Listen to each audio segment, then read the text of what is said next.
اعوذ باللہ من الشیطان الرجیم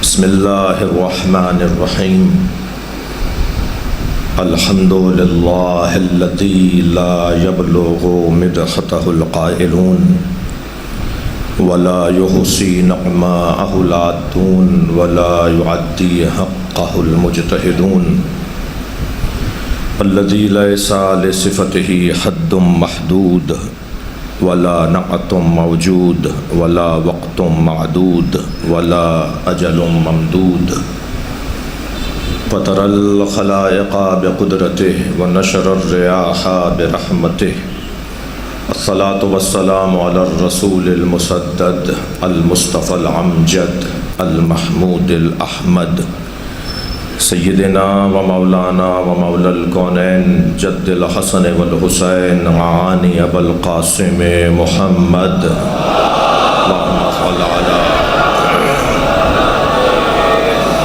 وآلہ الطیبین الطاہرین المعصومین الذین قال اللہ انما یرید اللہ لیذہب عنکم الرجس اہل البیت ویطہرکم تطہیرا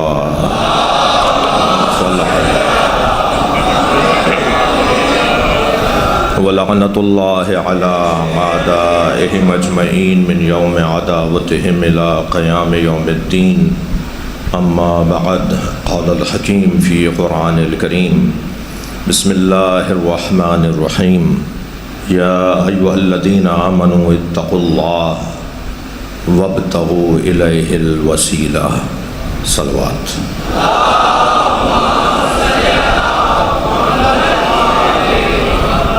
التماس کر رہا ہوں ایک مرتبہ سورہ فاتحہ 3 مرتبہ سورہ اخلاص حاضرین مجلس کے تمام مرحومین خاص طور پر بانی مجلس اعزا کے مرحومین حاجی مجاور حسین صدیقی اور ان کی اہلیہ مرحومہ خلیل اختر صدیقی مرحوم اور اہلیہ جمیل اختر صدیقی اور اس گھر کے تمام مرحومین رحم اللہ من قرأ الفاتحہ بسم اللہ الرحمن الرحیم الحمد للہ رب العالمین الرحمن الرحیم مالک یوم الدین ایاک نعبد و ایاک نستعین اهدنا الصراط المستقیم صراط الذین انعمت علیہم غیر المغضوب علیہم ولا الضالین بسم اللہ الرحمن الرحیم قل هو اللہ احد اللہ الصمد لم یلد ولم یولد ولم یکن له کفوا احد بسم اللہ الرحمن الرحیم قل هو اللہ احد اللہ الصمد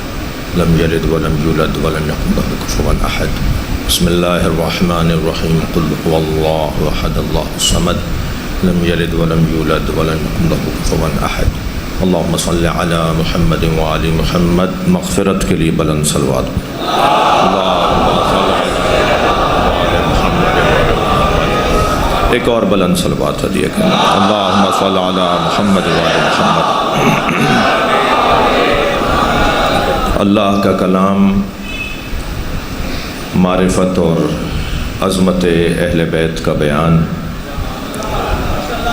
ہم سب فطری طور پر کمال طلب ہیں ہمارے مزاج میں ہماری فطرت میں اللہ نے کمال طلبی کو رکھا ہے ہم کمال کی طرف راغب ہوتے ہیں ہم کمال کے پرستار ہیں کبھی کمال علم ہے تو اہل علم سے دوستی کا دل کرتا ہے کبھی کمال کی صورت سخاوت ہے تو سخیوں سے تعلقات بنانے کا دل کرتا ہے کبھی کمال شجاعت ہے تو بہادروں سے تعلقات بہتر ہو جاتے ہیں کبھی کمال کی تصویر حسن ظاہری ہے تو حسینوں کے دروازے پر مجمع لگ جاتا ہے کبھی کمال شہرت ہے تو مشاہیر سے دوستی ہوتی ہے کبھی کمال منصب ہے تو صاحبان منصب سے دوستی بڑھنے لگتی ہے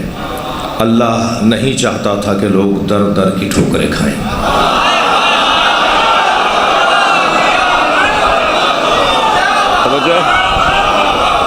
ایک ہی گھر میں اللہ نے سارے کمالات رکھ دیے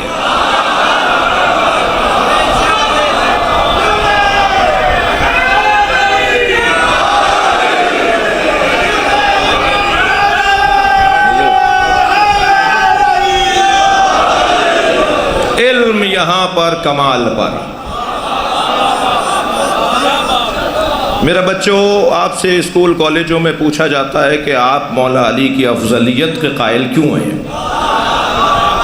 تو میں آپ کو جملہ دے رہا ہوں جو وہاں بیان کیا جا سکتا ہے، اور وہ جملہ یہ ہے کہ ہم اسی دلیل کی بنیاد پر مولا کی افضلیت کے قائل ہیں جس دلیل کی بنیاد پر فرشتوں پر آدم افضل قرار پائے۔ صلوات ہدیہ کر دیں محمد و آل محمد۔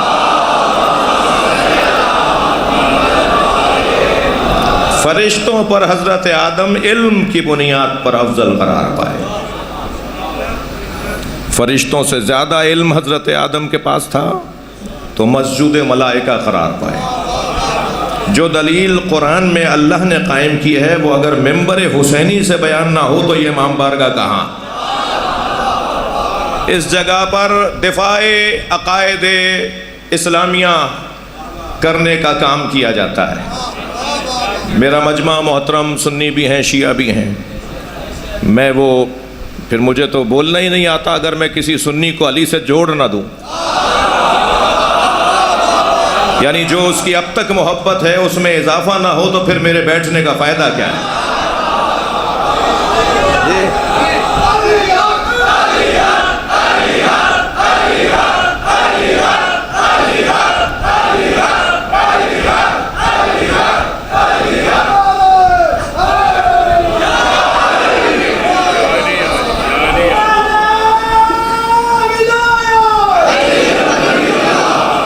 توجہ کر لیا آپ نے؟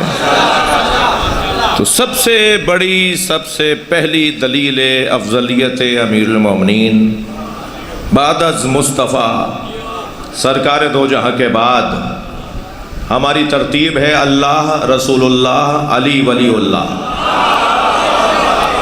ہم جب نزولی ترتیب میں آتے ہیں تو اللہ، میں سمجھنے کے لیے اشارہ کر گیا ورنہ مولا علی نے روکا ہے اللہ کے لیے اشارہ نہ کرو، اس لیے کہ اشارے میں جو آ جائے وہ محدود ہو جاتا ہے، اور جو محدود ہو جائے وہ محتاج ہو جاتا ہے، اور جو محتاج ہو جائے وہ سمد نہیں رہتا۔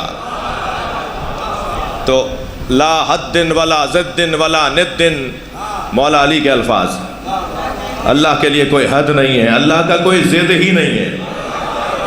جی، جس ممدوح کے لیے میں اور آپ اس وقت جمع ہیں، حضرت نے پوچھا امام اعظم ابو حنیفہ سے، شاگرد ہیں حضرت ابو حنیفہ امام صادق کے،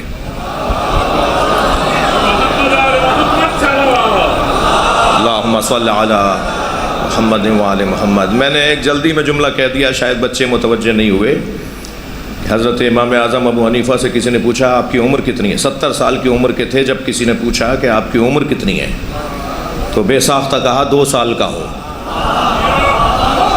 تو اس نے کہا کہ آپ کی حضور عمر تو خاصی لگتی ہے، آپ فرما رہے ہیں میں 2 سال کا ہوں۔ تو فرمایا لولا السنتان لہلک النعمان، 2 سال جو جعفر صادق کی خدمت میں گزارے ہیں وہ نہ ہوں تو میں ہوں ہی نہیں۔ عجیب حسن اتفاق ہے کہ پاکستان میں بر صغیر میں احناف، سنی ہمارے بھائی احناف زیادہ رہتے ہیں، حنفیوں کا علاقہ ہے یہ، حنفی برادری زیادہ ہے بر صغیر کے اندر۔ تو فرمایا میرے مولا نے کہ گفتگو بڑی حسین ہے جو میں ترک کر رہا ہوں، یعنی اس کی تفصیل میں نہیں جا رہا۔ حضرت نے فرمایا کہ اللہ اکبر کا مطلب کیا ہے؟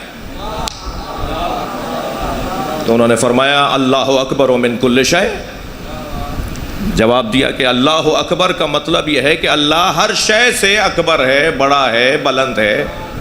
امام نے فرمایا معاذ اللہ، اس کا مطلب ہے کہ تم نے شے کو اللہ کے سامنے کچھ مانا ہے اور اشیاء کا مقایسہ اللہ کے ساتھ کیا ہے۔ تو کہنے لگے کہ حضرت آپ فرمائیں کہ اللہ اکبر کا کیا مطلب ہے؟ حضرت نے فرمایا اللہ اکبر کا مطلب جو یہ کہتا ہے کہ اللہ اکبر من کل شے، وہ گویا اللہ کی معرفت سے خالی ہے۔ اللہ اکبر کا مطلب اللہ اکبر من کل شے نہیں ہے، اللہ اکبر من ان یوصف، ہر وہ چیز، ہر وہ بات جو اللہ کے لیے کہی جائے اللہ اس سے بڑا ہے۔ صلوات پڑھ لیں محمد و آل محمد۔ بھائی بہت بڑا مجمع ہے، صلوات مل کر ہدیہ کریں گے نبی کی ذات میں۔ اللہم صلی علی محمد و آل محمد۔ علم سب سے پہلا عنوان فضیلت ہے، اور میرا پسندیدہ مضمون ہے۔ اگر اس میں بہت دیر تک رکوں تو حق ہے کہ اسی بات پر رکا جائے کہ ہر اعتبار سے علی بن ابی طالب بعد از خدا و نبی، اللہ کا دیا ہوا علی کو علم، نبی کے بعد اگر اس پوری کائنات میں کوئی عالم ہے تو اسے علی کہتے ہیں۔ اچھا، یہ ممکن ہے کوئی بچہ جوان، کوئی میرا بھائی کہے کہ صاحب یہ تو دعویٰ ہو گیا، دلیل کیا ہے؟ تو دلیل اس کی کئی زاویوں سے ہے، کئی پہلوؤں سے ہے۔ ایک تو جو جس کو بڑا مانتا ہے اس کا نام مجھے بتا دے تو میں اس کا قول سنا دوں کہ کس نے مولا علی کے لیے کیا کہا۔ تو مولا کے علم کا اقرار، مولا کے علم کی عظمت کا اقرار، مولا علی کے آگے عاجزی کا اظہار۔ جی، ترتیب میں نبی مکرم کے علاوہ نبی تو علی کے بھی استاد ہیں نا، بلکہ فرمایا علمنی رسول اللہ دقاً زقا، مجھے رسول اللہ نے علم ایسے دیا جیسے پرندہ اپنے بچے کو دانہ دیتا ہے۔ عجیب تعبیر ہے مولا علی کی۔ یہ نہیں فرمایا کہ رسول اللہ نے مجھے علم ایسے دیا جیسے ماں اپنے بچے کو دودھ پلاتی ہے، یہ نہیں فرمایا۔ فرمایا جیسے پرندہ اپنے بچے کو دانہ چگاتا ہے، مجھے رسول اللہ نے علم ایسے دیا۔ اس لیے کہ ماں جو کھاتی ہے وہ پلاتی نہیں ہے، وہ 4 چیزیں کھاتی ہے اور دودھ پلاتی ہے، لیتی کچھ اور ہے، دیتی کچھ اور ہے، مگر پرندہ جو لیتا ہے وہی کھلاتا ہے۔ رسول اللہ جو اللہ سے علم لیتے تھے وہ علی کو دیتے تھے۔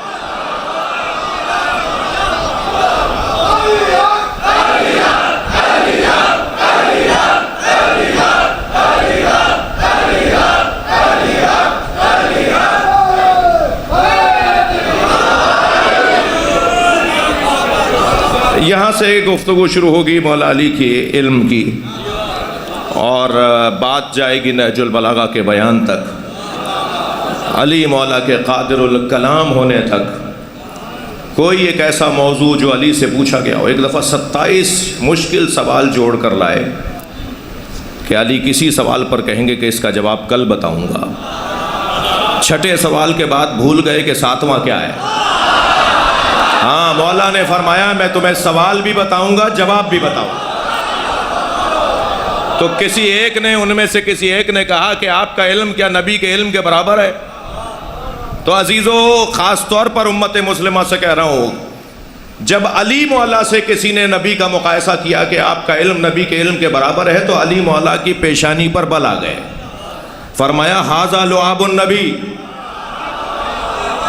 میرا علم لعاب مصطفیٰ ہے۔ جو علی خود کو نبی کے برابر نہ کہتا ہو، وہ ملا کو نبی جیسا کیسے مانے؟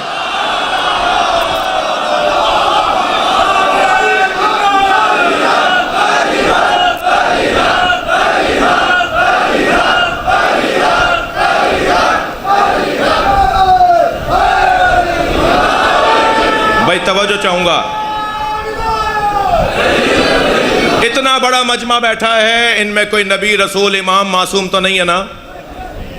سب غیر معصوم بیٹھے ہوئے ہیں، یہ سب ایک جیسے ہیں جنہیں اللہ نے ایک جیسا نہیں بنایا۔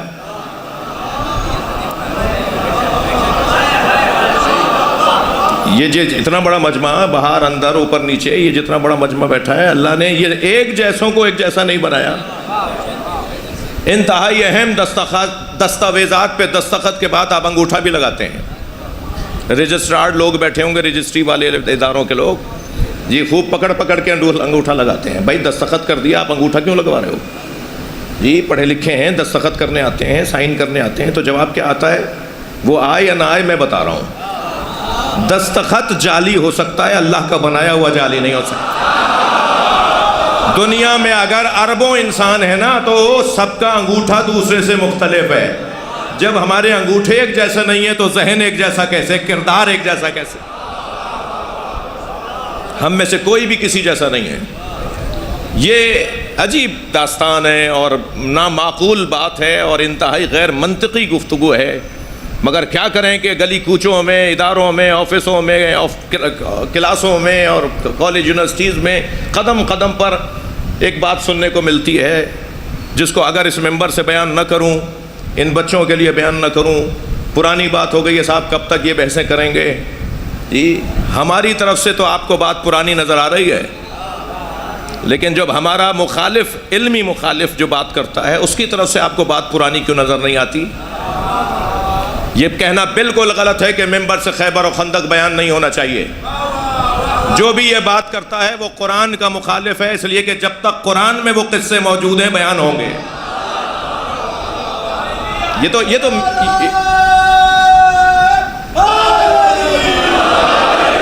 تو میری نتیجہ گیری اور فہم اور فراست ہے اور دقت ہے اور علمی کیفیت ہے کہ ہر مرتبہ نیا پہلو، نیا زاویہ، ایک نیا عنوان اس کے اندر سے نکالنے کی خطیب کو اور ذاکر کو کوشش کرنا ہوگی، لیکن یہ نہیں ہوگا کہ بیان نہیں ہوگا، بیان بار بار ہوگا، اس لیے کہ یہ اللہ کی نعمتوں کا بیان ہے، اور قرآن میں اللہ نے کہا ہے کہ اللہ کی نعمتوں کو دہراؤ، لہذا فضائل اہل بیت اللہ کی نعمتیں ہیں، اہل بیت پر اللہ کی نعمتیں، امت پہ اللہ کی نعمتیں۔ تو بات روشن ہے، بات آگے بڑھے۔ یہ جو کہ صاحب نہیں وہ ہم جیسے ہیں اور انتقال ہو گیا اور قبر میں وہ بہت احسان کرتے ہیں ہمارے اوپر یہ کہہ کے کہ زندگی میں تو ان کو وسیلہ بنانا جائز تھا، مگر رحلت کے بعد انہیں وسیلہ بنانا جائز نہیں ہے۔ اب وہ انتقال کر گئے ہیں، قبر میں ہیں، اب وہ سن ہی نہیں رہے، وہ اب جان ہی نہیں رہے۔ تو اب ایسے لوگوں سے دو طرح کی گفتگو ہوتی ہے۔ کیا کروں کہ دونوں طرح کے لوگ بیٹھے ہیں تو مجھے دونوں طرح کی گفتگو کرنی ہے۔ وہ جو دوسرا والا جو خاص علمی اور گہرائی والی گفتگو ہے، اسے بھی سننے کے لیے مجلس ہے نا، یہ کلاس تو نہیں ہو رہی، یہ مدرسے کی یا اسکول کی کلاس تو نہیں ہو رہی، یہ مجلس اعزا ہے۔ در حسین پہ ملتے ہیں ہر مزاج کے لوگ، یہ تو ہر مزاج کے لوگ بیٹھے ہیں نا۔ یہ چھوٹا سا بچہ بھی کچھ لینے کے لیے آیا ہے جی، اور وہ بزرگ بھی کچھ لینے آیا ہے، وہ میرا سنی بھائی بھی کچھ لینے آیا ہے، وہ ڈاکٹر صاحبہ بھی تشریف فرمائے ہیں، وہ فیکٹری کا مالک بھی بیٹھا ہوا ہے۔ اس سے زیادہ اچھا نظام تعلیم کہاں ہوگا کہ ہم حسینی مدرسے کی کلاس میں آ کے بیٹھیں، جوتیاں اتار کے آئیں۔ کوئی جوتیاں پہن کے امام بارگاہ میں آتا ہے؟ ہم جوتیاں باہر اتار کر آتے ہیں۔ جوتیوں کا نام علی نے دنیا رکھا ہے، ہم اپنی دنیا باہر چھوڑ کر آتے ہیں۔ باہر جائے گا کوئی بیٹھے گا 4 کروڑ کی گاڑی میں، کوئی جائے گا 25 کروڑ کے بنگلے میں، لیکن جیسے ہی امام بارگاہ میں آئے گا سب حسین کے فقیر ہیں۔ اس سے بہتر نظام تربیت نہیں ہے، اس سے بہتر نظام تعلیم نہیں ہے، جہاں ہمیں تعلیم بھی دی جاتی ہو، جہاں ہمیں تربیت بھی دی جاتی ہو۔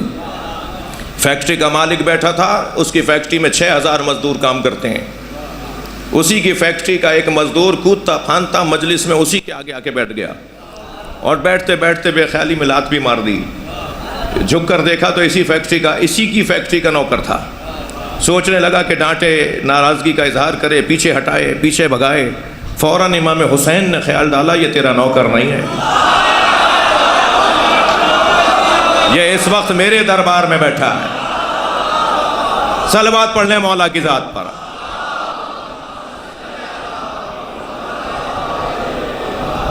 میں بہت ہی عاجزانہ، بہت ہی عارضانہ، بہت ہی طالب علمانہ بات کر رہا ہوں کہ مجلس میں ہمیں جتنا ہم یہ جب سے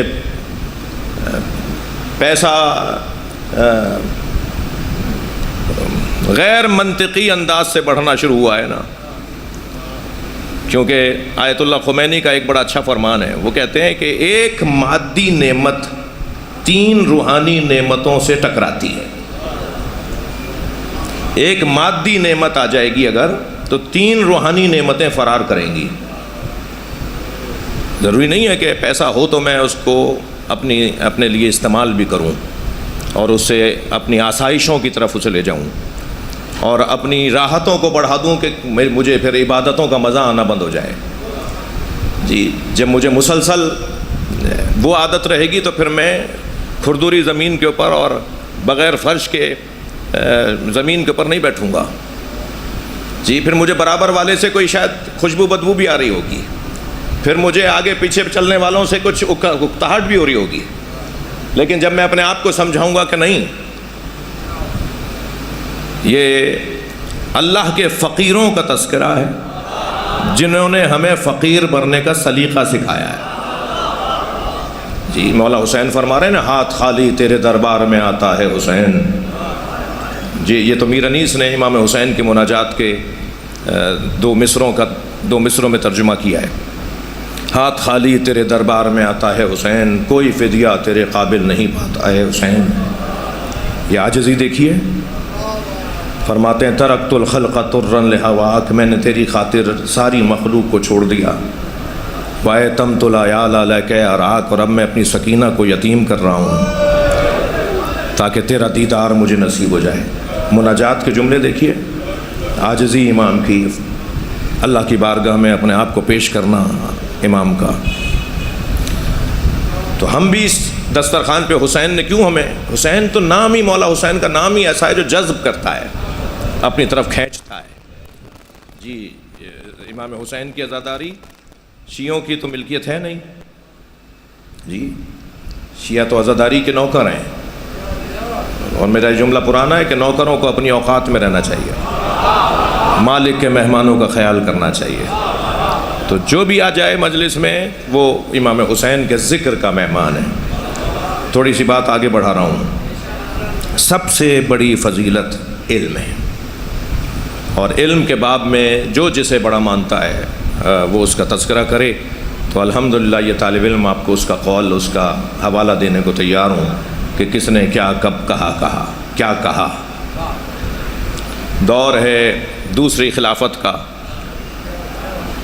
ایک بچے کا مقدمہ عدالت میں گیا, قاضی نے عدالت میں فیصلہ سنا دیا. وہ بچہ کیونکہ یتیم تھا تو روتا پیٹتا علی کے پاس آ گیا, اور علی کے پاس اگر کوئی فریاد لائے اور علی جواب نہ دے تو علی کہاں. مولا نے ایک مرتبہ اس کی فریاد سنی, اس نے کہا جی میرے خلاف فیصلہ ہوا ہے, عدالت نے فیصلہ دیا ہے. حضرت نے فرمایا قصہ کیا ہے؟ کہا قصہ یہ ہے کہ میرے والد رحلت فرما رہے تھے اور میں کم سن تھا. میرے والد نے ایک بہت بڑی جائیداد, بہت بڑی میراث میرے چچا کے حوالے کی, اور یہ کہہ کر میرے چچا کو دے دی کہ میرا بچہ جب جوان ہو جائے تو جو تم چاہو اسے دے دینا. اب میرے چچا نے 90% مال اپنے پاس رکھ لیا, 10% مجھے دے دیا ہے. میں شکایت لے کے عدالت میں گیا تھا, قاضی نے فیصلہ دیا ہے چچا کے حق میں اور میرے خلاف. حضرت نے جا کر حضرت نے رابطہ کیا کہ جی مجھے قاضی سے بات کرنی ہے. حاکم وقت بھی ہیں اور قاضی دورہ بھی ہیں. مولا کے ساتھ وہ یتیم بچہ جو جوان ہو گیا ہے وہ بھی کھڑا ہے. حضرت نے قاضی سے کہا کہ آپ کا یہ جو فیصلہ ہے اس پر نظر ثانی کریں. مجھے نہیں پتا کہ مجلس میں اس وقت کتنے وکلا بیٹھے ہیں, کتنے ججز بیٹھے ہیں.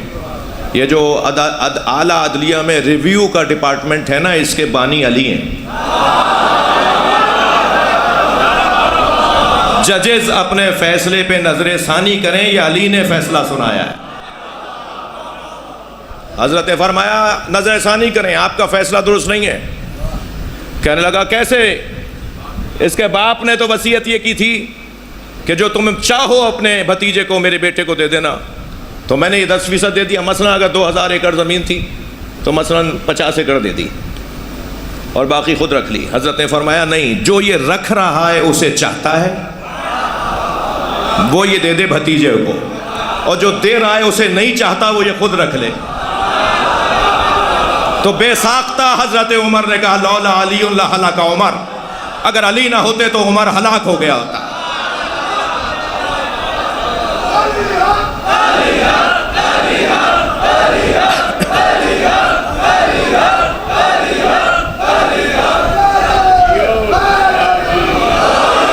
اب دیکھیں جوان تو نعرہ لگا نہیں رہے اور بزرگ کو گھور گھور کے دیکھ رہے ہیں.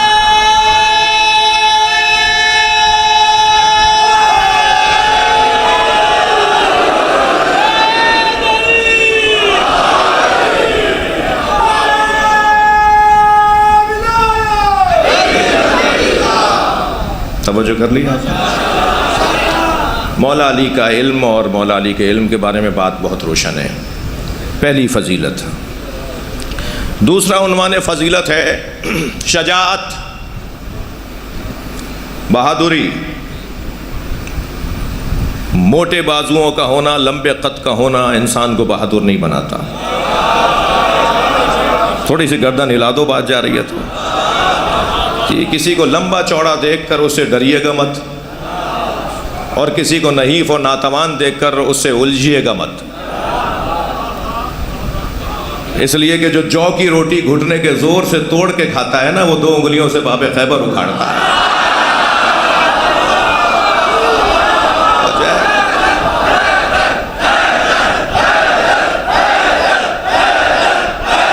بلند صلوات محمد و آل محمد پر. میر صاحب یہ تو جیسے سن رہے ہیں تو 2 گھنٹے کی تو مجلس ہوگی، کیونکہ ہر بات پر ماشاءاللہ محبتوں کا اظہار ہے. مجھ سے تو نہیں ہے، مولا علی سے محبت کرنا ہے.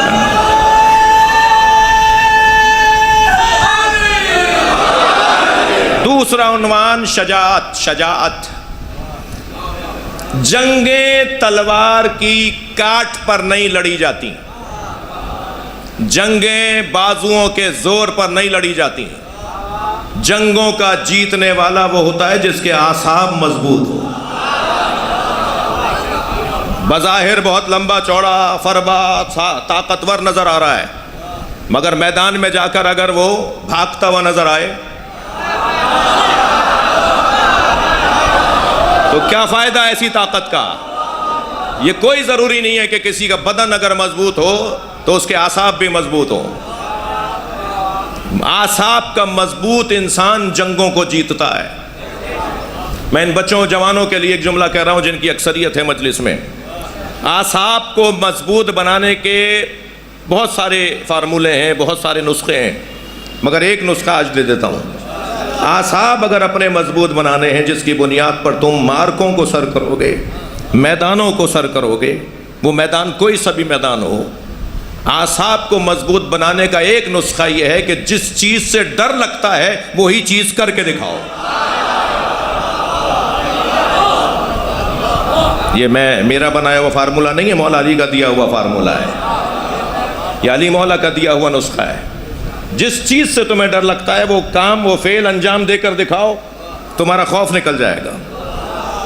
اور جب خوف نکل جائے گا تو پھر انسان اس سے زیادہ اور کیا طاقت پائے گا کہ جس کے اندر کوئی خوف ہی نہ ہو. جنگ صفین میں شام سے جو لشکر آیا ہوا تھا، ان کی صفیں لگ گئیں تو مولا نے اپنی صفیں درست کی اور فرمایا کہ صفیں درست کرو. تو خطبہ ارشاد فرمایا اور خطبے میں فرمایا کہ جو سامنے لشکر آیا کھڑا ہے یہ تمہارا دشمن نہیں ہے. عجیب حسین جملہ ہے مولا کا. فرمایا جو سامنے دشمن آیا کھڑا ہے، یہ جو سامنے لشکر آیا کھڑا ہے وہ تمہارا دشمن نہیں ہے. تو حضرت کے ایک چاہنے والے نے گھوڑے کی پشت پہ کھڑے ہو کر تاکہ اونچا ہو جائے اور علی مولا سے بات کر سکے، آواز دے کر کہنے لگا اگر یہ ہمارا دشمن نہیں ہے تو یہ تو ہمیں مارنے آیا ہے، یہ ہمیں مارنے کی خواہش رکھتا ہے، تو یہ ہمارا دشمن کیسے نہیں ہے؟ حضرت نے فرمایا یہ تمہارا دشمن نہیں ہے، تمہارے اندر کا خوف تمہارا دشمن ہے. اپنے اندر سے خوف نکال دو تو پھر کوئی تمہارا دشمن ہی نہیں ہے. کسی کی مجال ہے جو تم سے دشمنی کرے. یہ سارے دیے ہوئے نسخے علی مولا کے ہیں. کسی نے پوچھا جب آپ میدان میں اترتے ہیں تو پہلے کسے مارتے ہیں؟ گھوڑے پہ بیٹھے ہوئے، اونٹ پہ بیٹھے ہوئے، زیادہ لوہا پہنے ہوئے کو. مولا علی سے پوچھ رہا ہے ایک مولا کا چاہنے والا، جب آپ میدان میں جاتے ہیں تو سب سے پہلے کسے مارتے ہیں؟ بھائی ایسا جملہ ہے کہ جس پر میں تو جب بھی اس کو سوچتا ہوں اور پڑھتا ہوں تو میرا تو آدھا پاؤ خون بڑھ جاتا ہے، میری تو کیفیت ہی کچھ اور ہو جاتی ہے. میں لطف لوں گا تو وہ لطف منتقل ہوگا. مولا سے پوچھا کہ آپ میدان میں اتر کے پہلے کسے مارتے ہیں؟ تو مولا نے بے ساختہ فرمایا سرداروں کو مارتا ہوں، مزدوروں کو نہیں مارتا. صلوات پڑھ لیں محمد و آل.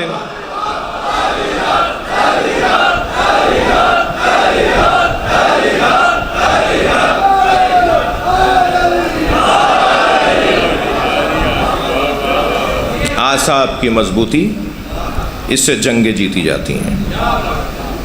جی بہت دیر میرا پسندیدہ مضمون، بہت دیر مجھے کیونکہ آگے بڑھنا ہے، منزلیں لینی ہیں مجلس کے خطاب میں، بیان میں. جی بہت دیر شجاعت مولا علی پر بات کی جائے میں اپنے عزیزوں سے بھی اور ان سے بھی کہ جو اس باب فضیلت میں کچھ ان من کا شکار ہیں، اگر مگر کا شکار ہیں، اور کچھ مثالیں بھی ان کے ذہن کے اندر آ رہی ہوتی ہیں، تو میں ان کو ایک جملہ کہوں کہ علی مولا کا شجاعت کا عنوان اتنا روشن ہے کہ علی اس واحد مجاہد کو کہتے ہیں جو کسی میدان سے بھاگا نہیں۔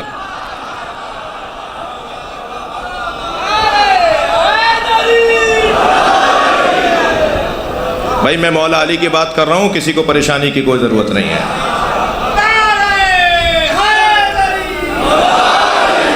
مولا کسی میدان کے اندر پشت دکھا کر نہیں گئے۔ اب آپ کی سماعتیں اچھی ہیں تو مجھے بھی قول یاد آ رہے ہیں۔ مولا علی فرماتے ہیں لو اجتمع العرب علی قتالی، 1 2 4 5 نہیں، اگر ساری دنیا کا عرب مجھے مارنے کے لیے آ جائے لما واللہ تو پشت دکھا کے نہیں جاؤں گا۔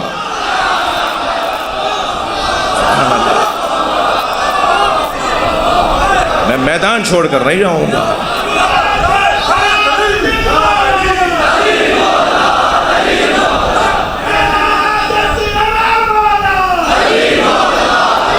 ماشاءاللہ۔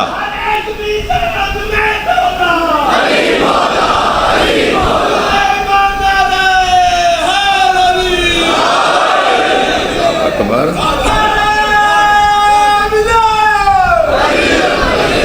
نہ زرہ پہنتے تھے مولا میدان میں، نہ سر پہ خود رکھتے تھے مولا علی میدان میں جاتے ہوئے، وہ جو لوہے کی ٹوپی ہوتی ہے، نہ مولا زرہ پہنتے تھے، سواری بھی وہ لیتے تھے جو جسے زیادہ دوڑنا نہیں آتا، نہ غر نہ توان جسے دیکھ کر لوگ رحم کھا رہے ہوتے تھے۔ حضرت فرماتے تھے میں میدان میں پہنچنے کے لیے اسے استعمال کرتا ہوں، واپس آنے کے لیے نہیں کرتا۔ کیا انداز ہے مولا کی شجاعت کا، اللہ اکبر۔ بیٹھ رہے ہیں جس سواری پر وہ گھوڑی ہے اور اتفاق سے پیٹ سے بھی ہے، بیٹھ چکے تھے علی اسے دوڑانے کے لیے، اسے میدان میں لے جانے کے لیے کہ ایک شخص نے دور سے آواز دے کر کہا یا علی نہ جائیے، آپ کا ستارہ گردش میں۔ ہاں ایسے لوگ بھی ہیں۔ خاندان کے بزرگوں کو کیا گلا جب معاشرے میں ایسے لوگ بھی ہوں جو ائمہ کا حساب لگاتے ہوں۔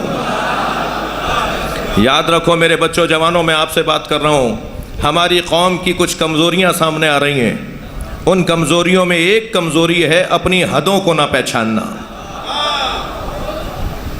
آپ کی، میری، ان کی ہر شخص کی ایک حد ہے، بس وہ جب اپنی حد کو پہچان لینا کہ یہ میری حد ہے، اس سے آگے میں نہیں بول سکتا، تو یاد رہے کہ جو حد کو پہچانتا ہے نا، سرکار نے دیکھا کہ جبریل پیچھے رکے رہ گئے، کہا جبریل آگے آؤ، معراج پہ جا رہے ہیں، سدرۃ المنتہا پہ، قاب قوسین و ادنیٰ پہ۔ حضرت نے مڑ کے دیکھا جبریل آگے نہیں آ رہے، آگے آؤ، کہا یا رسول اللہ ھذا موقفی، یا رسول اللہ یہ میری جگہ ہے، الذی ودعنی اللہ، جسے اللہ نے میرے لیے بنایا ہے، اگر میں ایک قدم بھی آگے جاؤں گا تو جل جاؤں گا۔ یعنی جو اپنی حدوں کو پہچانتا ہو نا، ہم اسے علیہ السلام بھی بولتے ہیں۔ جبریل امین کہنے لگا آپ کا ستارہ گردش میں، یہ سفینۃ البحار میں علامہ شیخ محدث عباس قومی نے یہ روایت لکھی ہے، بحار الانوار کی جو مستدرک ہے سفینۃ البحار، اس کے اندر یہ روایت۔ حضرت بیٹھ چکے تھے، اتر آئے، فرمان لگے تو ستاروں کو جانتا ہے؟ اب یہ شجاعت علی کا بھی مثال ہے اور علم علی کی بھی مثال ہے۔ حضرت نے فرمایا تو ستاروں کو جانتا ہے؟ کہنے لگا میرا کام ستارہ شناسی ہے، میں ستاروں کا علم رکھتا ہوں۔ حضرت نے فرمایا ستاروں کو جانتا ہے تو بتا وہ کون سا ستارہ ہے جو اپنی جگہ سے حرکت کرتا ہے تو بلیوں پر فلاں کیفیت طاری ہوتی ہے؟ خاموش، کوئی جواب ہی نہیں۔ حضرت نے فرمایا اچھا چل وہ بتا دے کہ وہ کون سا ستارہ ہے جو اپنی جگہ سے حرکت کرتا ہے تو اونٹوں پر فلاں کیفیت طاری ہوتی ہے؟ جواب ہی نہیں تھا۔ حضرت نے فرمایا تو ستاروں کے بارے میں کچھ جاننے کی بات کر رہا تھا، چل یہ بتا میری گھوڑی کے سم کے نیچے کیا ہے؟ کوئی جواب ہی نہیں۔ حضرت نے اس کے پیٹ پر ہاتھ رکھ کے فرمایا بتا اس میں نر ہے یا مادہ؟ کوئی جواب ہی نہیں. حضرت فرمایا تو آسمان کی باتیں کر رہا تھا, سامنے کی چیز نہیں بتا رہا. سن, میں جس جنگ پر جا رہا ہوں میں نے ایسی کامیاب جنگ لڑی نہیں ہے. میں جانے سے پہلے بتاتا ہوں میرے 9 نہیں شہید ہوں گے, ان کے 9 بچیں گے نہیں.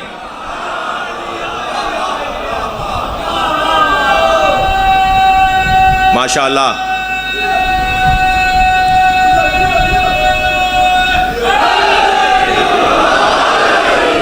بھائی ٹائیوں والے اور پینٹ کوٹ والے اگر نعرہ لگائیں گے نا, اس وقت ہماری قوم کی حالت اچھی ہو جائے گی. یہ ہم نے نعرہ لگانے کے لیے مجھ جیسے ملنگوں کو ہی چھوڑ دیا ہے. جی ڈاکٹر کوئی نعرہ لگائے نا, کوئی جنرل صاحب نعرہ لگائے نا, تو پھر دیکھیے مولا علی اس کی کیا مدد کرتے ہیں. 3 لوگوں کو تو ویسے یا علی مدد نہیں بولنا چاہیے. 3 لوگوں کو یا علی مدد بولنے سے پہلے 6 دفعہ سوچنا چاہیے. ایک بزدل کو, بزدل کا کیا کام علی سے. بھائی مجھے وہ سنی بہت اچھا لگتا ہے جو لاکھوں شیعوں میں ہاتھ باندھ کے نماز پڑھتا ہے. مشہد میں, کربلا میں, نجف میں, قم میں, آئمہ کے مزارات پر لاکھوں شیعوں کے درمیان 8, 10, 20, 50 کہیں ہمیں ہاتھ باندھے ہوئے نظر آ رہے ہوتے ہیں. مجھے وہ سنی بہت اچھا لگتا ہے جو لاکھوں شیعوں میں ہاتھ باندھ کے نماز پڑھتا ہے, اس لیے کہ وہ ہاتھ باندھ کر بتاتا ہے شیعوں سے ڈرنا نہیں ہے, مارتے نہیں ہیں.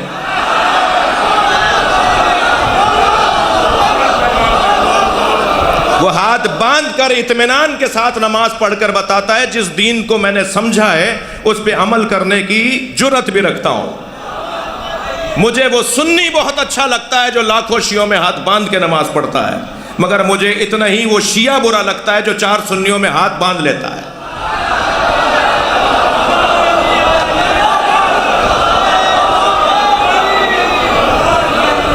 ہمارے یہاں کے سیاستدان, پولیٹیشنز, زمیندار, پیسے والے, فیکٹریوں کے مالکان جب چاہتے ہیں ہاتھ باندھ لیتے ہیں. شرمندہ ہو کہ علی کو مانتے ہو؟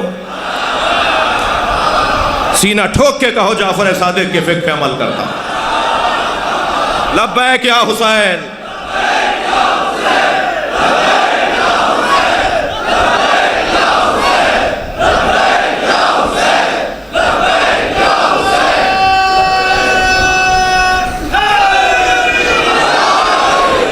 بات شجاعت کی کر رہا تھا, مضمون سے ہٹا ہوا نہیں ہوں. یعنی کیسے ممکن ہے مولا علی کی شجاعت کی بات ہو اور مولائیوں میں شجاعت نہ آئے. 2 گھنٹے تک گلاب بیچنے والے کے دکے پہ اگر بیٹھ کے آؤں گا نا تو 4 گھنٹے تک میرے اندر سے گلاب کی خوشبو آئے گی. جو 80 سال سے حسین حسین کر رہا ہے اس کے کردار میں حسینیت کیسے نہیں ہوگی. ان مجلسوں کا بڑا روشن نتیجہ ہے اور الحمدللہ ہم وہ نتیجہ لے رہے ہیں. الحمدللہ مسلمانوں میں سب سے اچھی تصویر حسینیوں کی ہے. جی سب سے اچھی تصویر حسینیوں کی ہے. چپتے ہوئے جملے, تعصب آمیز باتیں, تکفیری لوگوں کی باتیں. جی جلنے بھننے دیجئے. ہم تو ان سے پیار کرتے ہیں, محبت کرتے ہیں, ہم جوڑنے کی بات کرتے ہیں, ہم پیار کی بات کرتے ہیں. ہم یہاں نفرت پھیلانے کے لیے جمع نہیں ہوتے. ہم تو اہل بیت کے دشمنوں پر بھی اگر کوئی بات کرتے ہیں تو اشارے میں کرتے ہیں کہ تمہارا دل نہ ٹوٹ جائے. جی اور ہاں ہم اگر اہل بیت کی بات ہم کھل کر کریں گے اور روشن کریں گے. تسلی دیجئے, دیر تو نہیں ہو رہی.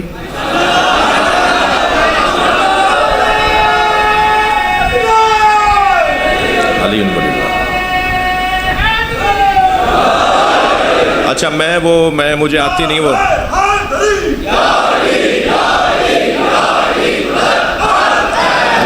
مجھے آتا نہیں ہے. وہ جو میرے پیارے عزیز ذاکرین ذرا جملے بولتے ہیں نا کہ ملتان کا تاریخی نعرہ کون لگائے گا, تو وہ مجھے آتا نہیں ہے بولنا. بول دیا بس جیسے تیسے مل کے.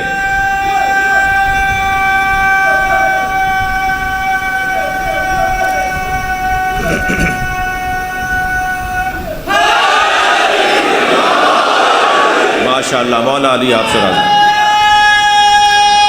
ماشاءاللہ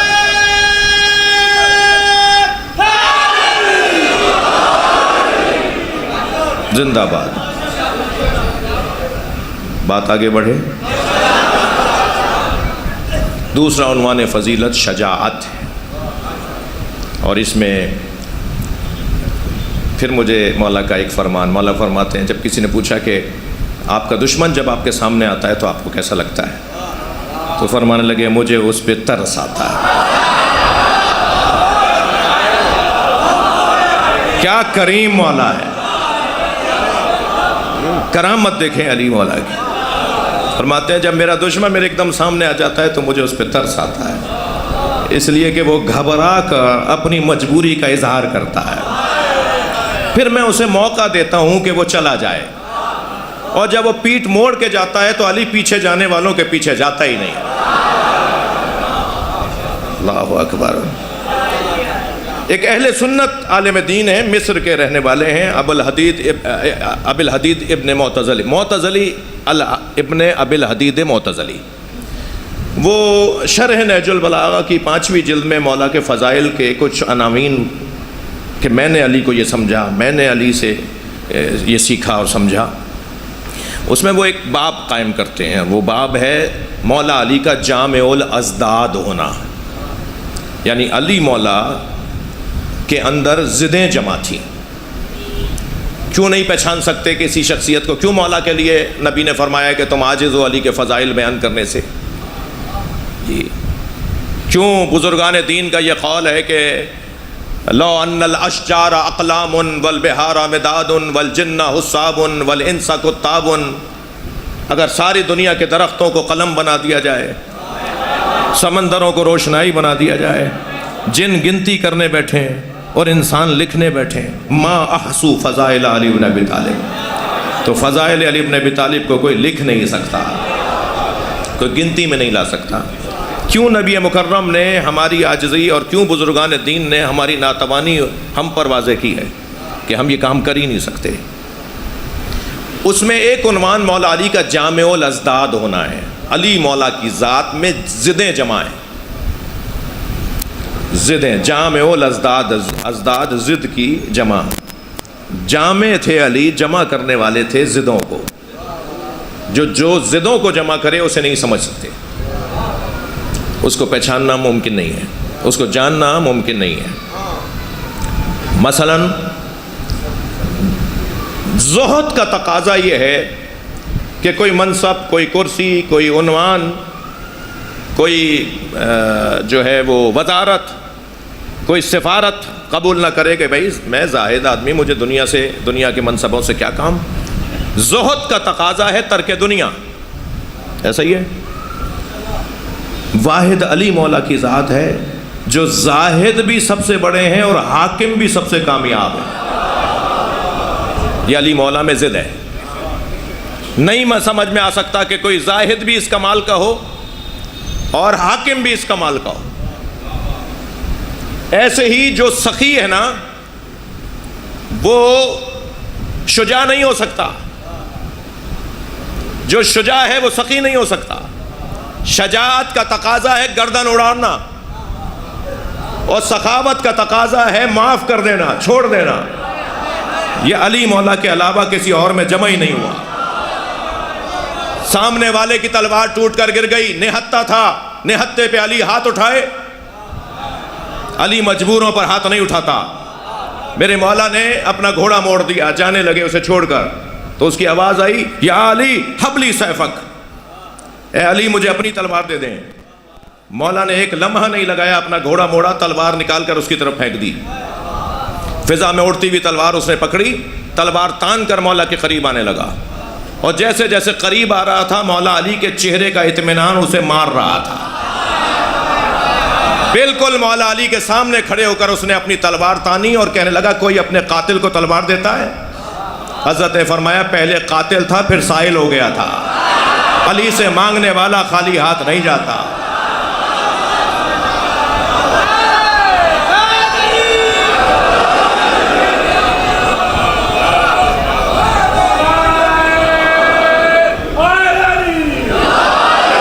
جو سخی بھی ہو اور شجاع بھی ہو۔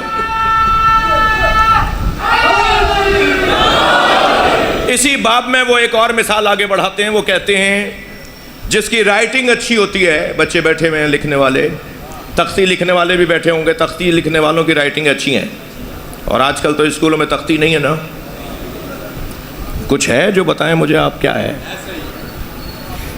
تو جن لوگوں نے تختی یا مثال قلم چلانے والے جن کی رائٹنگ اچھی ہے نا، آپ ذرا ان سے ہاتھ ملائیے، ان کے ہاتھ کے انگلی کے پوروے نرم ہوں گے۔ جس کی رائٹنگ اچھی ہوگی اس کا ہاتھ نرم ہوگا۔ سخت ہاتھ والا قلم اچھا نہیں چلائے گا جی، اور جو لوہا اچھا چلائے گا اس کا ہاتھ سخت ہوگا۔ آپ لوہاروں سے ہاتھ ملا لیجئے، ہتھوڑے برسانے والوں سے، جو ہتھوڑے برسا رہے ہوتے ہیں ان سے ذرا ہاتھ ملائیے، ایسے جیسے پتھر سے ہاتھ ملا رہے ہوں آپ، جیسے مجھے معاف کیجیے گا، میں مزدوروں کا ہاتھ چومنے کو تیار ہوں، بات جو کر رہا ہوں وہی لی جائے جی۔ سخت ہاتھ ہوتا ہے نا لوہار کا، جو لوہے سے کام، سختی سے کام، پتھروں سے کام، ان کا ہاتھ سخت، جو قلم چلانے والے ان کا ہاتھ نرم۔ علی جامع الاضداد، لوہا چلائیں تو ذوالفقار، قلم چلائیں تو صلح حدیبیہ۔ صلوات پڑھ لیں مولا کی ذات پر، سبحان اللہ۔ بھائی آپ کے ملتان کے ہی کسی علاقے سے ایک کلپ پچھلے دنوں وائرل ہوا، تو ملتان میں ہی جواب دیا جائے تو بات بنے گی، خفا تو نہیں ہے نا آپ؟ اور وہ بات یہ کی گئی کہ جب نبی نے آخری وقت میں قلم اور کاغذ مانگا تو غصہ کسی اور پر کیوں؟ علی نے کیوں نہیں دیا؟ علی بھی تو وہاں موجود تھے، تو یہ آپ لوگوں کا غصہ کہیں اور کیوں جاتا ہے؟ تو بھائی پہلی بات تو یہ کہ ہمارا غصہ تو کہیں اور جاتا ہی نہیں ہے، ہماری تو محبتیں کہیں جاتی ہیں۔ یہ اگر کتابوں میں نہ لکھا ہوتا تو بیان کیوں کیا جاتا؟ جی بہت روشن اور موٹا جواب ان بچوں کے لیے دے رہا ہوں۔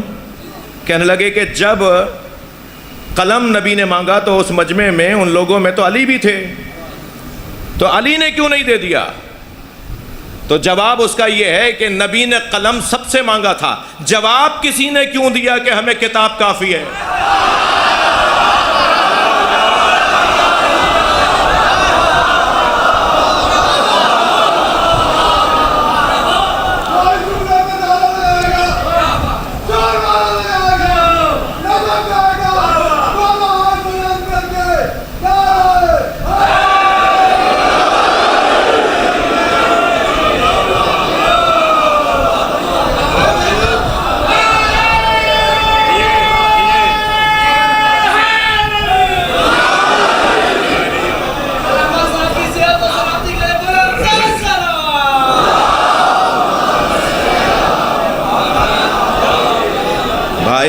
اس گھرانے کے اس گھرانے میں جو معصومین ہیں وہ تو معصومین ہیں، اس گھرانے میں معصومین سے جڑے ہوئے بھی کسی اور سے مقایسہ نہیں کیا جائے گا جی۔ میرا دل کہہ رہا ہے کہ دو جملے امام صادق کی والدہ کو سلام کروں۔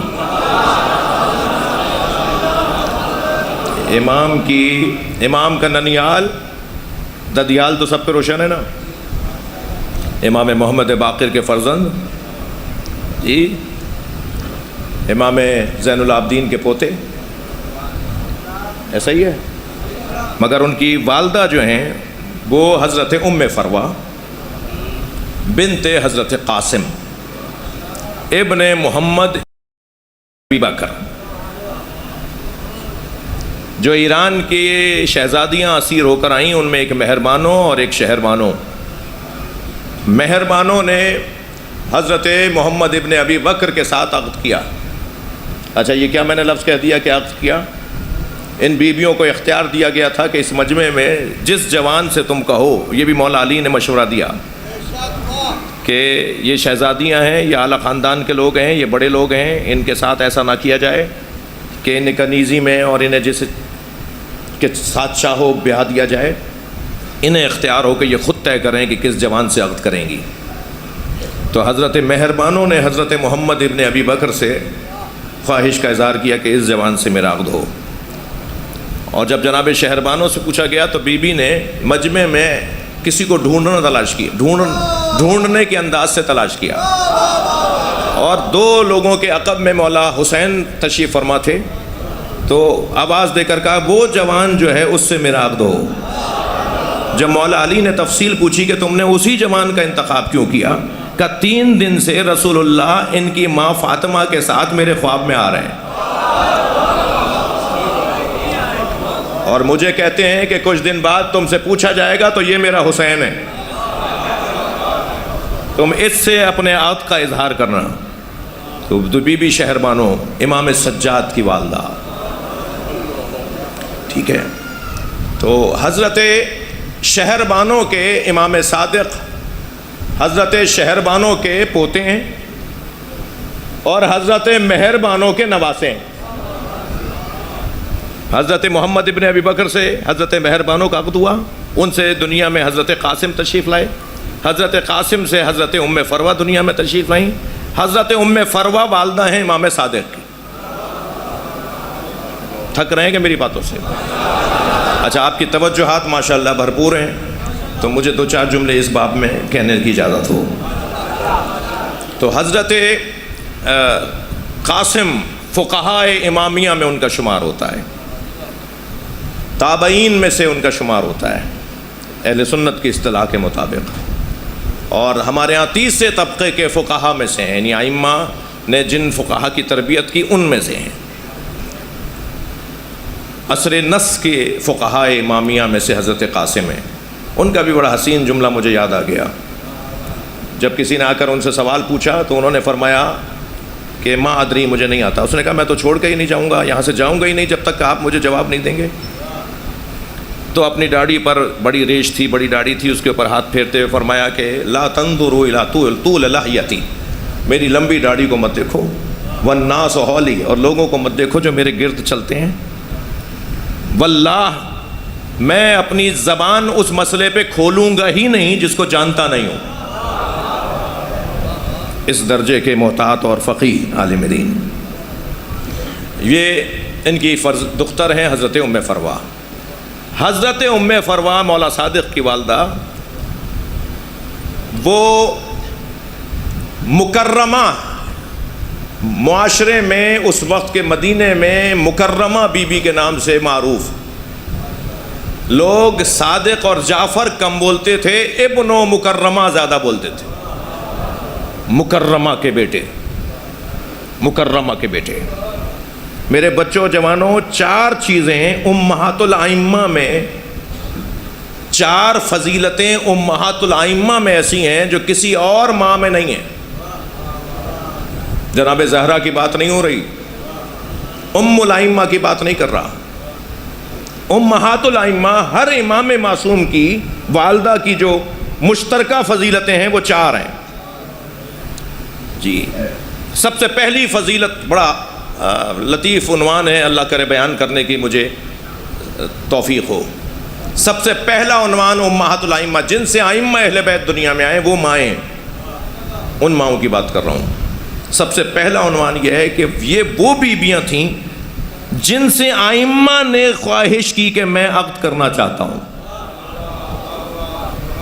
باقی زیادہ تر زوجائیں جن سے ائمہ دنیا میں نہیں آئے، انہوں نے خواہش کی کہ ہم ان سے عقد کرنا چاہتے ہیں، انہوں نے خواہش کی کہ ہم اس گھر کے محرم بننا چاہتے ہیں، لیکن جن سے امام نے فرمایا، اللہ اکبر، کوئی کم بات ہے؟ بی بی نرجس کو کہاں سے بلایا جا رہا ہے، کہاں سے لایا جا رہا ہے؟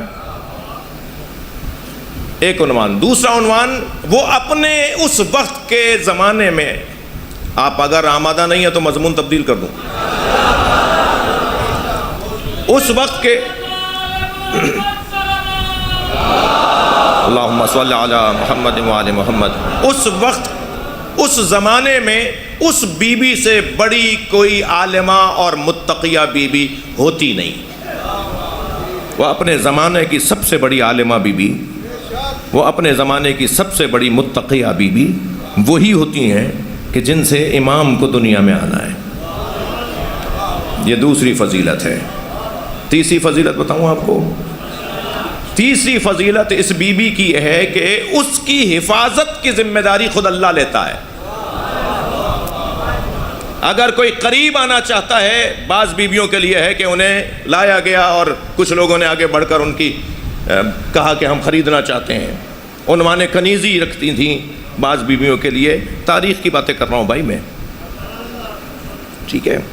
ان بیویوں کی قدم قدم پر اللہ نے معجزوں سے حفاظت کی، کسی کو مجال نہیں ہو پائی کہ ان کو نگاہ بھر کے دیکھ پائے،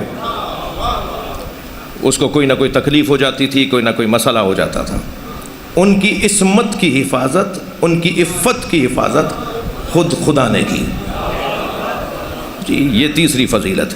چوتھی فضیلت آپ کو عرض کروں عزیزان گرامی، چوتھی فضیلت کا تو عنوان ہی کچھ اور ہے۔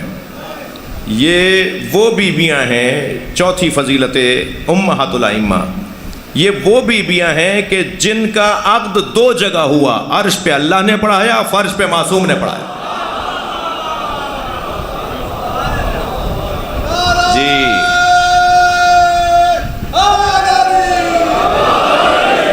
رسول اللہ خواب میں آ کے عقد پڑھا رہے ہیں، سرکار دو جہاں ان کے خواب میں آ کے بتا رہے ہیں کہ اللہ چاہتا ہے کہ تمہارا عقد میرے فلاں فرزند کے ساتھ ہو، اور پھر جب ان کا خواب میں عقد انہیں نظر آ جاتا ہے تو پھر جاگتے ہوئے اور ظاہری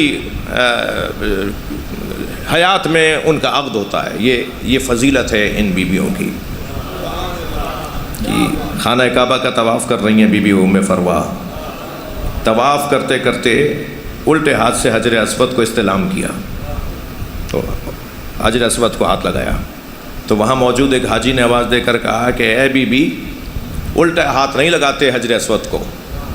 تو بی بی نے بے ساختہ فرمایا انی غنیۃ عن علمک، میں تمہارے علم کی محتاج نہیں ہوں۔ سبحان اللہ، کیا تعبیر ہے۔ اب جب میں نے اپنے اساتذہ سے پوچھا کہ یہ ایک جانب تو جملہ دیکھیے نا، آپ فرما رہی ہیں میں تمہارے علم کی محتاج نہیں ہوں، کیا کمال ہے۔ یہ نہیں فرما رہی میں عالمہ ہوں، اور نہ ہی یہ فرما رہی ہے تو جاہل ہے۔ ایک ایسا جملہ جس میں اس کی بھی توہین نہ ہو اور اپنی بھی تکبر اور اپنی بڑائی کا اظہار نہ ہو۔ اچھا یہ تو بی بی ہے نا، ائمہ میں سے امام محمد باقر سے جب کسی نے پوچھا صلوات پڑھے محمد و آلہ کہ آپ عالم ہیں، تو حضرت نے فرمایا میں جاہل نہیں ہوں۔ وہ جو ایک نجومی آ کے بیٹھتا تھا نا اور وہ بتاتا تھا چیزیں، تو حضرت نے اس سے کچھ سوالات کیے تو اس کے جواب بن نہیں رہے تھے، سب کو تو جواب دے رہا تھا، امام کو نہیں دے پایا، تو کہنے لگا آپ عالم ہیں۔ حضرت نے فرمایا میں جاہل نہیں ہوں۔ کیا انداز ہے اہل بیت کے بولنے کا جی۔ فرماتی ایک تو یہ پیغام، دوسرا پیغام میں نے جب اس کو سمجھنے کی کوشش کی کہ یہ روایت کو کیسے سمجھوں، تو حالت طواف میں، حاجی حضرات بھی بیٹھے ہوئے ہیں، حالت طواف میں اگر کوئی حجر اسود کو سیدھے ہاتھ سے استلام کرے گا، ہاتھ لگائے گا، لمس کرے گا، مس کرے گا، تو اس کا رخ مڑے گا، اور حالت طواف میں رخ موڑنے سے طواف باطل ہے۔ جو سرکار نے سیدھا ہاتھ لگایا ہے وہ طواف کے بعد لگایا ہے، طواف کے دوران امام صادق کی والدہ کا عمل یہ نظر آتا ہے، اور فرمایا اگر امت کے کسی خاتون کو کوئی مسئلہ پوچھنا ہے تو میری ماں کے مسئلے کے جواب کے بعد اسے کسی کے جواب کی ضرورت نہیں، جو وہ کہہ دیں وہ آخری بات ہے۔ عالمہ، فقیہہ بی بی اور امام جیسے علم کا عنوان رکھنے والی کی ماں بی بی۔ عزیزو، مصیبت، ماتم، گریہ، عزاداری، غم اسی چیز کی ہے کہ جن کی عزت، احترام، مقام، عظمت اللہ نے اتنی روشن رکھی، ان کے ساتھ کیا ہوا۔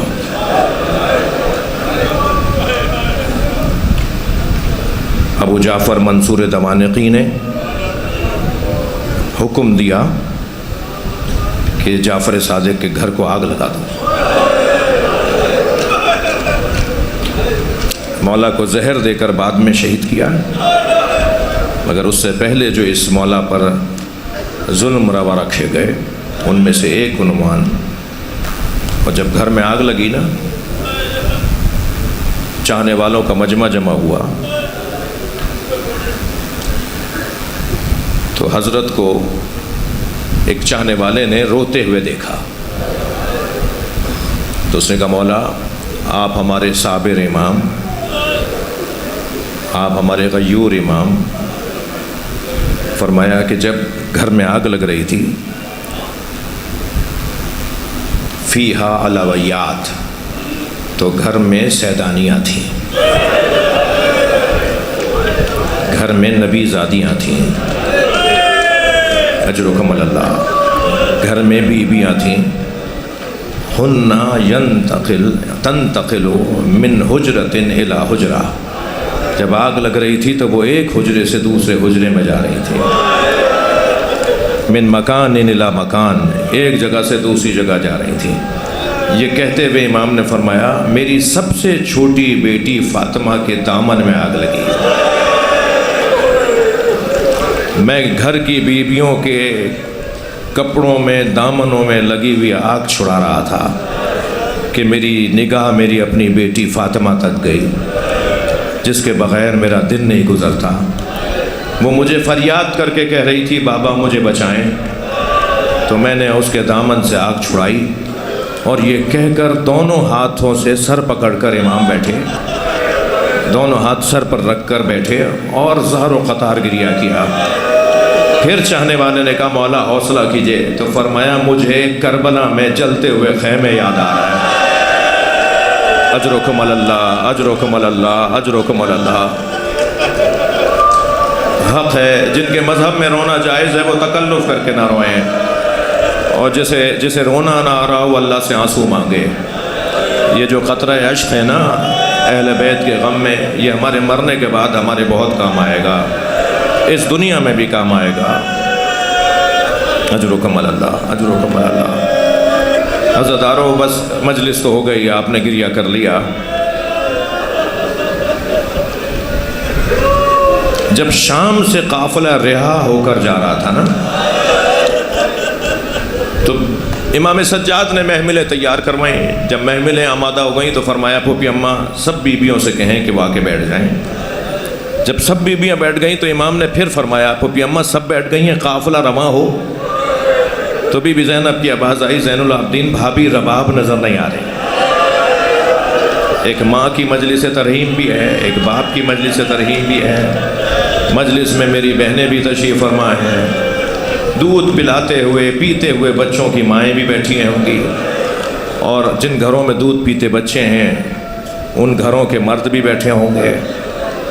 سلام ہو جناب رباب پر. دو ہی کمائیاں تھیں جناب رباب کے پاس، ایک علی اصغر ایک سکینہ. بھئی اپنی آوازوں کو آزاد کریں، میں بس ایسے ہی آہستہ آہستہ ہی پڑھوں گا. ایک کو اجلا سا کرتا پہنا کر امام حسین کی گود میں دے دیا، بال جھنڈولوں میں کنگھی کی، آنکھوں میں سرما دیا. میں نے یہ جملے کسی کتاب میں تو نہیں پڑھے، مگر میں نے ذیشان حیدر جوادی سے سنے. ایک متقی عالم دین، ایک مجتہد، ایک آیت اللہ عالم دین نے یہ جملے پڑھے ہیں، تو میں ان کا نام لے کے نقل کر رہا ہوں کہ جب بی بی رباب نے بالوں میں کنگھی کر دی، آنکھوں میں سرما دے دیا، اجلا سا کرتا پہنا دیا، تو بی بی نے پیشانی کا بوسہ دیتے ہوئے کہا اگر دادی زہرا نے جنت میں پوچھا تیری ماں نے منہ کیوں نہیں دھلایا، تو کہہ دینا میری ماں کے پاس پلانے کو دودھ نہیں.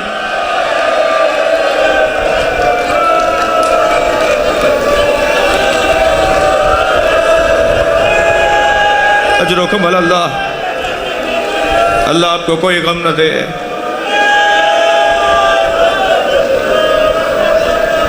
میرے ایک ہندوستان کے دوست مجھ سے کہہ رہے تھے کہ ان کے شہر بنارس سے روز عاشور تعزیے کا ذوالجنہ کا جلوس برآمد ہو کر بنارس کی کربلا میں جا کے ختم ہوتا ہے. کہنے لگے جلوس نکلا تو ہم 4-6 دوستوں نے طے کیا کہ ہم ذرا آگے جاتے ہیں تاکہ انتظامات دیکھ سکیں. کہتے ہیں ہم آگے جا رہے تھے، جلوس پیچھے تھا، تو ایک چوک پر ہزاروں کی تعداد میں ہندو عورتیں کھڑی نظر آئیں. کہنے لگے اس پہ بھی کوئی خاص تعجب نہیں ہوا، لیکن جب ہم قریب سے گزرنے لگے تو ایک اور بات ہمیں محسوس ہوئی کہ ہر گود میں دودھ پیتا بچہ ہے. تو کہنے لگے جب ہم برابر سے گزرے تو ایک عورت کی آواز آئی بھائی مسلمان لگتے ہو؟ تو کہنے لگے میں نے انہیں کہا ہاں مسلمان ہیں، ہم مسلمان ہیں۔ کہنے لگے مسلمان ہو تو بتاؤ بابا حسین کا جلوس کب آئے گا؟ کہنے لگے میں نے کہا تمہیں بابا حسین کے جلوس کا انتظار کیوں ہے؟ کہنے لگے تمہیں نہیں پتا آج حسین کا بچہ بھوکا مارا گیا۔ آج ہم اپنے بچوں کو اس وقت تک دودھ نہیں پلاتے جب تک تعزیہ دفنا نہ دیا جائے۔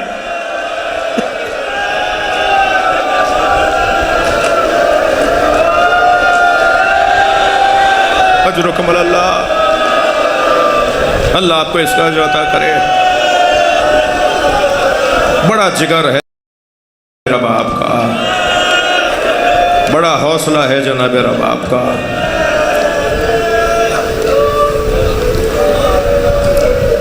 شام غریبہ میں پانی آیا، کھانا آیا۔ میری تحقیق نہیں ہے کہ کس کے گھر سے کہاں سے کھانا اور پانی آیا، مگر جب سب لٹ گیا، خیمے جل گئے، عاشور کا دن ڈھل گیا، اندھیری رات آ گئی، تو پھر کھانا اور پانی آیا۔ تو سب سے پہلے جناب زینب نے جناب سکینہ کو پانی دیا۔ تو بی بی نے فرمایا پھوپھی اماں آپ مجھ سے زیادہ پیاسی ہیں۔ تو فرمایا سکینہ پہلے بچے پانی پیتے ہیں پھر بڑے پانی پیتے ہیں۔ تو یہ سن کے کوزہ اٹھایا اور اندھیرے بیابان میں جانے لگی۔ اجرکم اللہ۔ تو جناب زینب کی آواز آئی سکینہ اندھیرے میں کہاں جا رہی ہو؟ تو فرمایا پھوپھی اماں میرا بھائی علی اصغر پانی پینے گیا تھا، میں اسے پانی پلانے جا رہا۔ کیسے بیویوں نے جناب سکینہ کو روکا اس کا بیان بہت مشکل ہے۔ سب بیویوں کو جناب زینب نے پانی پلایا، کچھ کھانا کھایا۔ جب سب نے پانی پی لیا، کھانا کھا لیا، تو امام سجاد کے برابر میں آ کے بیٹھی بی بی زینب اور فرمایا زین العابدین سب نے پانی پیا ہے، کھانا کھایا ہے، مگر بھابی رباب نہیں پی رہی۔ جو جہاں بیٹھا ہے جس کے مذہب میں رونا جائز ہے اس کی آواز بلند ہو، بی بی راضی ہو۔ فرمایا بھابی رباب پانی نہیں پی رہی۔ امام سجاد جیسے چھوٹے بچے ماؤں کے برابر میں آ کے بیٹھتے ہیں نا، ایسے جناب رباب کے برابر میں آ کے بیٹھے اور کہا اماں پانی پی لے۔ اب حکم امام ہے تو اس کے آگے تو بی بی کو کچھ نہیں کہنا تھا۔ تو پھر فرمایا ہاں زینب مجھے پانی دے دو، مگر ایک ایک گھونٹ پر دریا دریا آنسو بہائے۔ جناب رباب نے ایک ایک گھونٹ پہ دریا دریا آنسو بہائے۔ ایک ایک گھونٹ اتارنا بی بی کے حلق سے مشکل تھا۔ ہاں پیا پانی بی بی نے، کچھ کھانا بھی کھایا۔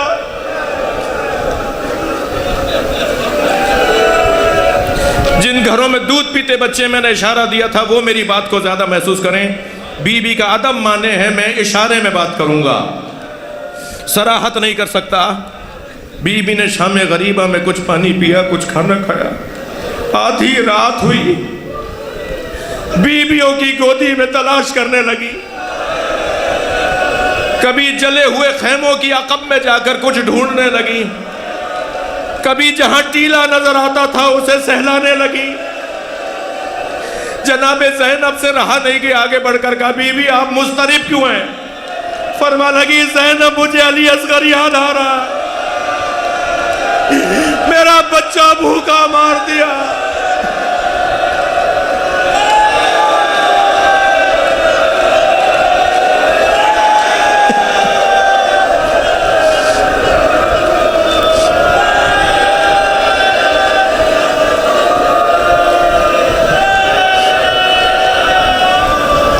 ساری بیویاں محملوں میں بیٹھ گئیں تو جناب زینب نے فرمایا اے زین العابدین بھابی رباب نظر نہیں آ رہی۔ تو امام نے فرمایا مجھے معلوم ہے میری ماں کہاں ہے، مگر بیویوں سے کہیے میرے ساتھ آئیں۔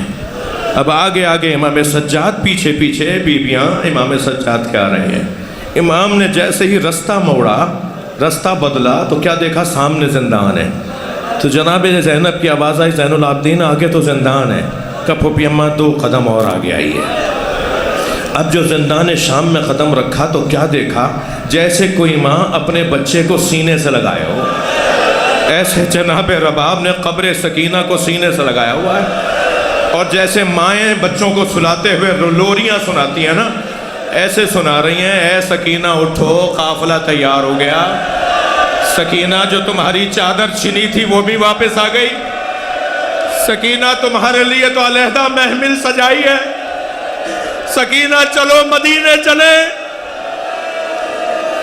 جناب زینب کی آواز آئی، بھابی قافلہ تیار ہے، چلیے۔ تو کچھ سر اٹھا کر دیکھا اور فرمایا میرا مدینے میں کون ہے؟ میرا والی کربلا میں رہ گیا، میری بچی اکیلی ہے۔ اجرکم اللہ۔ امام سجاد نے فرمایا اماں قافلہ تیار ہے۔ بی بی اٹھیں، پھر واپس آ گئیں، پھر آئیں، پھر چلی گئیں۔ جب تک قافلہ چلنا شروع نہیں ہوا، بی بی سکینہ کی قبر چھوڑی نہیں۔ بہت دیر لگائی۔ میں نے ایک جملہ میں کہنا چاہ رہا تھا، ایک منظر پیش کرنا چاہ رہا تھا۔ عزادارو، جناب رباب کو قبر سکینہ سے اٹھانا کتنا مشکل ہے، اس سے کم مشکل نہیں تھا جلتے ہوئے خیمے سے امام سجاد کو لانا۔ ایک یزیدی لشکر کا سپاہی کہتا ہے، میں نے دیکھا جب خیمے چل رہے تھے تو ایک بی بی جلتے ہوئے خیمے میں جا رہی ہے، مگر جلتے ہوئے خیمے کی چوب سے اس کا سر لگتا ہے، وہ رستہ بدل کے پھر اندر جاتی ہے۔ وہ کہتا ہے میں یہ سمجھا کہ شاید کسی نے اس کے سر پہ چوٹ ماری ہے، سروں سے چادریں تو اتار لیں، ان کے زیورات چھین لیے، کسی نے اس کے سر پہ چوٹ ماری ہے جس کی وجہ سے اس کی آنکھوں کا نور چلا گیا ہے۔ تو کہتا ہے میں دوڑتا ہوا آیا اور قریب آ کے میں نے کہا بی بی تمہیں نظر نہیں آتا آگے آگ چل رہی ہے، تم آگے آگ میں جا رہی ہو؟